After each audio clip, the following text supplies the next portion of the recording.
Hey guys, I have no idea how bad or good the mic quality is going to be on this, but it's worth a try.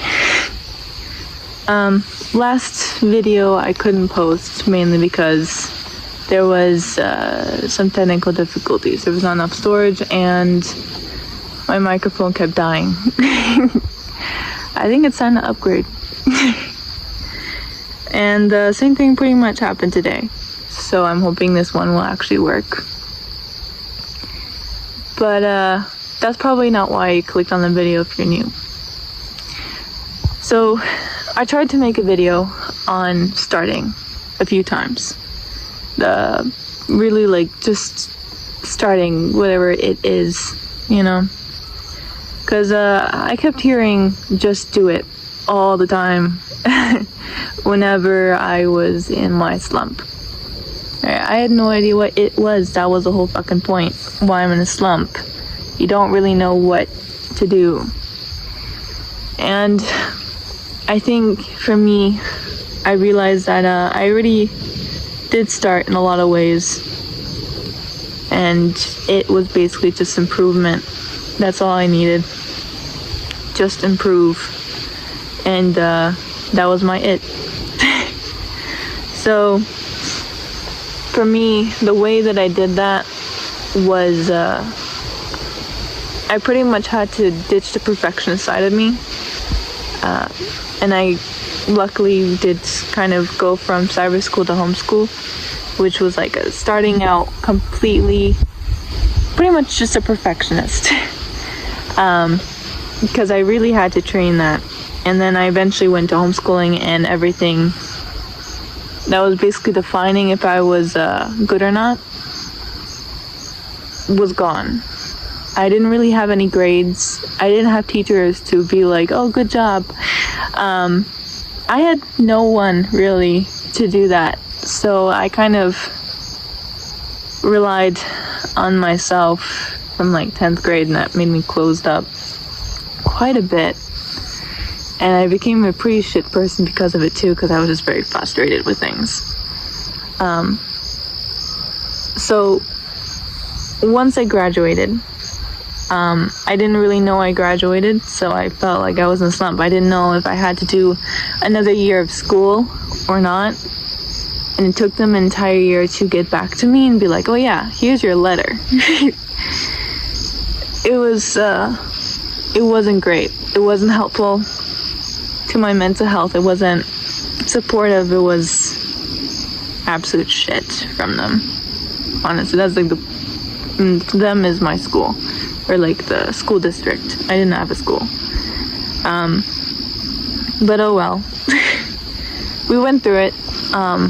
But the mental difficulties that I did go through stayed. So the first video I ever posted on this channel was me saying I'm starting. And you could just tell I was very shy, insecure, and very sad, but also really tired. Struggling mentally. And sometimes I still have those waves, but that was like a realization for a lot, because I had all these goals that weren't really my goals. Like I had all these goals that I thought were the things that I wanted, and some of them stayed. Like I still want to own a hotel one day.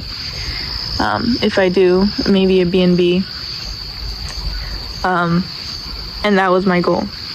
But going to college, I always hated it, but eventually I kind of caved in and was like, okay, maybe I should look into colleges. And then I realized so much more about how not having a GPA kind of affects you. Not having any references, because I was not only homeschooled, I went into the countryside. So I just didn't have a lot of professors or anything like that.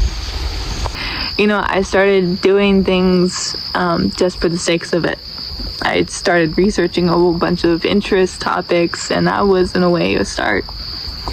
If you look at the definition, it's just to begin something. So it doesn't have to be that project that's in your notebooks that's for like decades now. It could just be starting to research. And then from research, maybe it inspires something else. And with that something else, it's really up to you to make it into another start. And then that's kind of what it is. Life is a series of starts. You are born, you start learning how to use your hands, your fingers.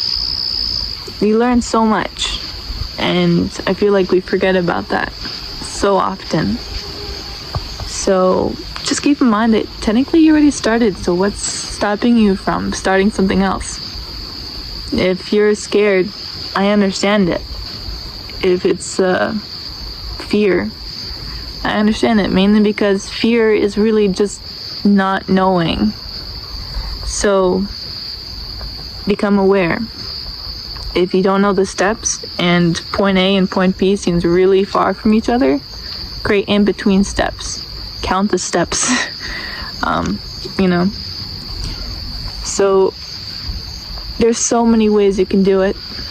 And if you don't feel like you can, and if you feel like you're going to disappoint someone, think about, are you going to disappoint yourself? Because I feel like sometimes we forget that sometimes we really do have to be selfish. I'm not saying all the time. It's really helpful to be giving, but when it comes to your own accomplishments and your definition of success, English, it should be defined by you, not someone else. And I understand some people have the luxury and some people don't, but also keep in mind, what would your life look like, and would you be happy with that? Because in the end, it is really your life, and you can do it. It's gonna take a lot of work, but work can be fun if you just make it that way, and it's okay, understandable. It's just gonna take one step at a time.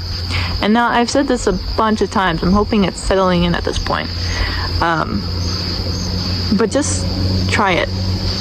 Either it's something from your notes or just researching a topic. Or for me, it was trying to do something uncomfortable every single day. Something to get out of my comfort zone and stopping to be complacent, and kind of a way of getting over some anxiety that I had built up from just sticking to myself for a while. So yeah, I hope this video kind of helps and that you're able to hear me.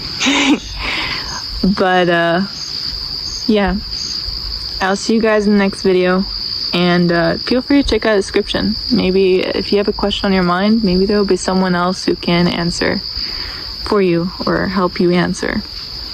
And if you maybe asked a question in your past, maybe there's someone else, you're just helping each other by just giving opinions. And then there's also the Discord server for the Lone Era, which is basically where you feel alone because everything that you're doing, no one can really relate to.